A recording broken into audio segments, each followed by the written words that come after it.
Hi అండి, welcome to home entertainments for health. నేను మీ సత్య. ఈ వీడియోలో పెసరపప్పుని మనం యూజ్ చేసేటప్పుడు చేసిన చిన్న చిన్న మిస్టేక్స్ని చెప్తూ ఏ విధంగా హెల్తీగా ప్రిపేర్ చేసుకోవాలో అయితే చూద్దాం.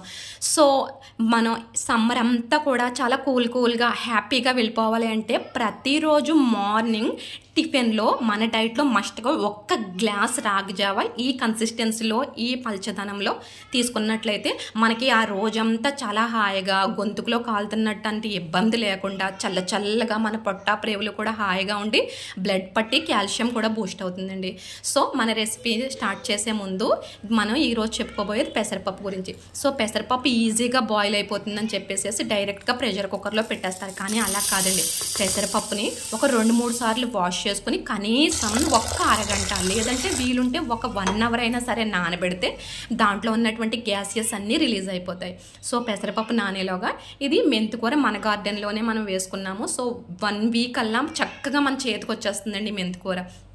ప్రాసెసింగ్ కూడా చాలా ఈజీగా ఉంటుంది. మెంతికూర ఇది ఇసుకగా ఉంటుంది కదా అని అనుకుంటున్నారు. ఇలా వాటర్లో వేసేసినప్పుడు ఇసుక అంతా అడుక్కెళ్ళిపోయి చక్కగా ఫ్రెష్గా ఉన్న మెంతికూర అంతా పైకి తేలుతుంది. ఒక 2-3 సార్లు తేల్చి కడుక్కుంటే చక్కని ఫ్రెష్ మెంతికూర అయితే మన చేతికి వచ్చేస్తుందండి. చిన్న పీసెస్ కింద మెంతికూరని కట్ చేసేసుకొని ఆనియన్స్ పచ్చిమిర్చి వేసేసుకొని రెడీగా పెట్టేసుకుందాం. ఈ పెసరపప్పుని ప్రిపేర్ చేసుకునేటప్పుడు ఇది చలవ కదా అని చెప్పేసి మనం రెగ్యులర్గా యూజ్ చేస్తాం. లేదంటే వారానికి ఒక 4-5 సార్లు వాడతారు సమ్మర్లోని. కానీ కాదండి, వారానికి ఒక 3 సార్లు లేదంటే 4 సార్లు కన్నా ఎక్కువగా మంచిది కాదు పెసరపప్పు. సో చూసారు కదా, ఇది పెసరపప్పు అనేది చిక్కగా ఉండకూడదండి. గరిట జారుగా దోశ బ్యాటర్ కన్నా పల్చగా ఉంటేనే పెసరపప్పు అనేది తేలిగ్గా మనకి డైజెషన్ అవుతుంది. సో ప్రెషర్ కుక్కర్లో ఒక 1 విజిల్తో వచ్చిన తర్వాత ఈ రకంగా పసుపు సాల్ట్ వేసేసుకుని చక్కగా పోపు వేసేసుకుంటే ఈజీగా మనకి మెంతికూర పెసరపప్పు అనేది రెడీ అయిపోతుంది. ఇది గరిట జారుగా ఉన్నప్పుడు మాత్రమే తేలిగ్గా డైజెషన్ అవుతుందండి. పిల్లలకి నొరగలాగా మోషన్ వస్తుంది అంటే అది పెసరపప్పు వాళ్ళకి డైజెషన్ అవ్వట్లేదని కాదండి, మనం ఇచ్చే ప్రాసెస్ అనేది సరిగా ఉండదు. ఈ రకంగా 2 గంటలు లేదంటే గంట నానినటువంటి పెసరపప్పుని గరిట జారుగా పల్చగా పెడితే పిల్లలకి తేలిగ్గా అరుగుతుంది.